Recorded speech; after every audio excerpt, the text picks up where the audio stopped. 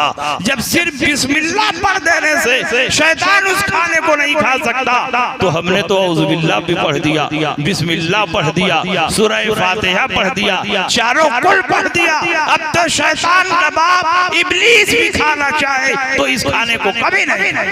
बेशक पहचान बताई जा रही है कि किसका शजरे नसब शैतान से मिल रहा है। इसलिए ऐसे लोगों से होशियार रहने की जरूरत है, ऐसे लोगों से दूर रहने की जरूरत है। अल्हम्दुलिल्लाह आज की मुक़द्दस शब में कब्रों पर जाना भी हदीस में साबित है, और ईसाले सवाब भी हदीस में साबित है। और ईसाले सवाब के सिलसिले में इतनी ज्यादा हदीसें हैं कि उन हदीसों को अगर बयान किया जाए तो रात खत्म हो जाएगी, बात नहीं खत्म होगी। एक बहुत बड़े बुजुर्ग हैं, शेख अकबर मोहिउद्दीन इब्नुल अरबी रज़ियल्लाहु, क्या नाम है याद रहेगा?